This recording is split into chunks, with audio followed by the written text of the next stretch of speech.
And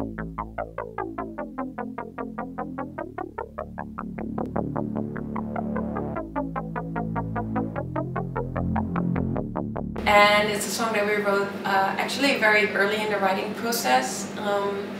It's one of the tracks that we've played already last year when we were on tour together with Mother Machine and Get the Devil Out of Me.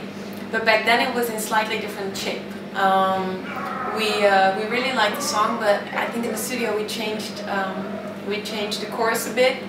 And yeah, I'm just really curious to see how people respond to changes like this, you know. I mean, for us as a band, it's very logical that you change a song here and there in the process, but you know, we made the choice to let people in on the songs at one point in the process, and now they will hear how it eventually turned out.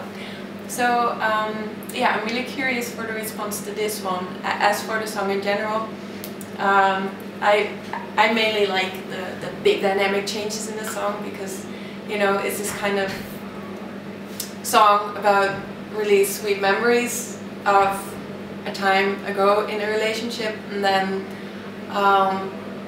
but then as the story evolves you realize that the relationship's already over, and it's emphasized how it's the sweet memories that actually hurt. And I think this thing relates to the music in the way that the music is at one point really mellow and then really psycho, and it switches each other like really fast after each other. So I mainly like that, and yeah, it's a cool one.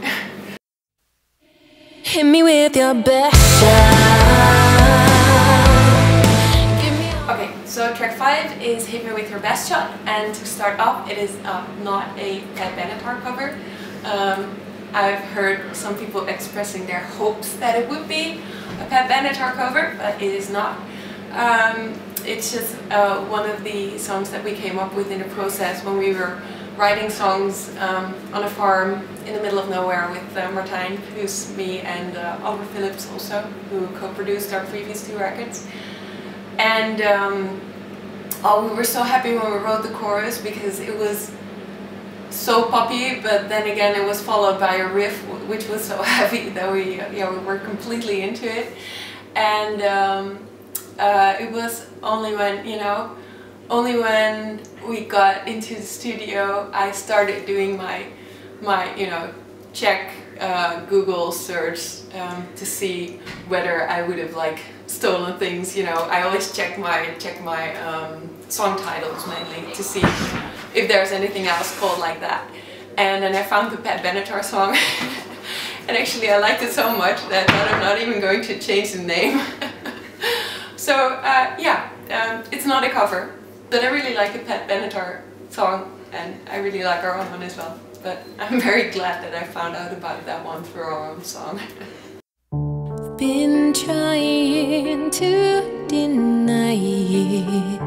Oh. So next song on the record is I Want You, and I think it's one of the songs that I'm most proud of when, you know, I see how it came to be. And it has like a really mellow intro, and it basically starts as your average kind of love ballad, and then it all goes to hell.